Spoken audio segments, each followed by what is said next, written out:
जय श्री कृष्ण। आज हम श्रीमद् भागवत रहस्य पहला स्कंद 7वें अध्याय को आगे कंटिन्यू करेंगे। जय श्री गणेशाय नमः। ओम नमो भगवते वासुदेवाय। श्री कृष्ण शरणम मम। ये हमारे 24 अवतारों की कथा चल रही है इसमें 7वें अध्याय में।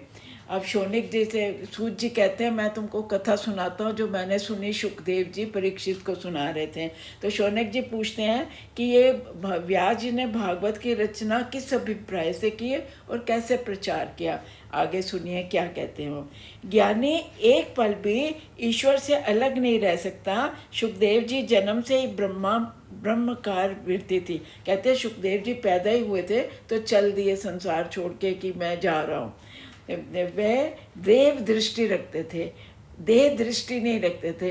अब देव दृष्टि बढ़ी या देह दृष्टि बढ़ी, इसके बड़े दो सुंदर दृष्टांत बताते हैं उनको।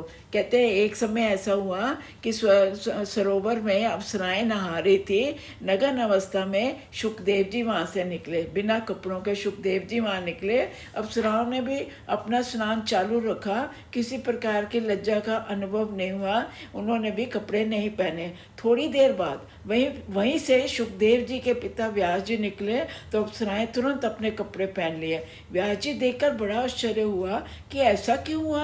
उन्होंने अप्सराओं से इसका कारण पूछा कि मेरे बेटे को देख के तो तुमने कोई कपड़े नहीं पहने और मेरे को देख के कपड़े पहने। तो अप्सराएं बोलने लगे आप वृद्ध हो, पिता तुल्य हो, परंतु आपके मन में ये जो पुरुष है ना, ये पुरुष है, ये स्त्री है, ये भेद है। जबकि सुखदेव की ये मन में ऐसा कोई भेद नहीं है। वे ब्रह्म ज्ञानी है, उनकी ब्रह्म दृष्टि है और आपकी देह दृष्टि है। इसलिए हम आपको देख के हमने कपड़े पहन लिए। संत के दर्शन करने वाला भी निर्विकार बन जाता है कि उन्होंने सुखदेव जी के दर्शन किए। अप्सराओं ने उनकी भी बुद्धि सुखदेव जी जैसे हो गई। अब दूसरा उदाहरण देते हैं। एक बार कहते हैं राजा जनक के दरबार में सुखदेव जी और नारद जी दोनों पधारे। सुखदेव जी ब्रह्मचारी और ज्ञानी हैं, नारद जी ब्रह्मचारी हैं पर भक्ति मार्ग के आचार्य हैं। इन दोनों में श्रेष्ठ कौन है? राजा जनक इसका समाधान ही नहीं कर पाए। तो उनकी पत्नी कहती है मैं परीक्षा लेती हूँ इनकी। वो उनको अपने घर बुलाती है और एक झूले पर बिठा देती है। फिर खूब अच्छी तरह हार श्रृंगार करके वो सुखदेव जी और नारद जी के बीच में बैठ जाती है।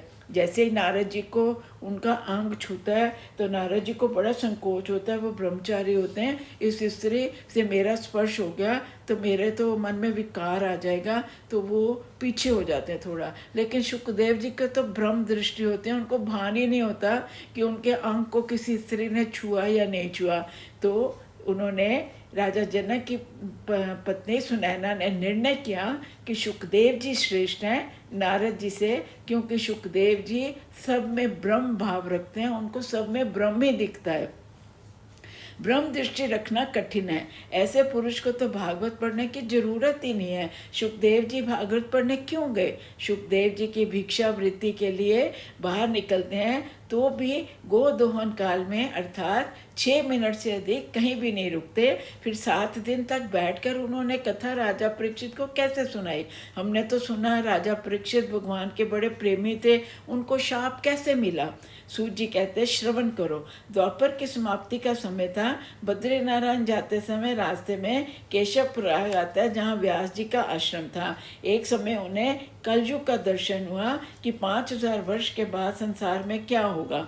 व्यास जी ने जैसा देखा वैसा ही लिख दिया। व्यास जी ने सोचा कलयुग के लोग विलासी होंगे, बुद्धिहीन होंगे, वेद शास्त्रों का अध्ययन वो नहीं करेंगे। उसलिए उन्होंने वेद के 4 भाग किए। वेदों का अध्ययन कर कर भी उनका अर्थ उनको समझ में नहीं आएगा लोगों को, तो उन्होंने 17 पुराणों की रचना की। स्त्री शूद्र पति जाति श्रेष्ठ श्रवण अधिकारी नहीं है, इन सब का कल्याण कैसा होगा। उन्होंने महाभारत की रचना की।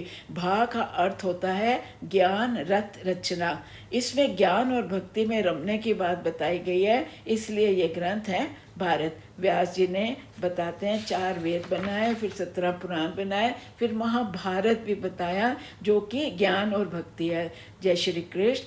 हम 7वें अध्याय को यहीं विश्राम देते हैं, आगे हम इसको कथा को बढ़ाएंगे। जय श्री कृष्ण, जय श्री कृष्ण।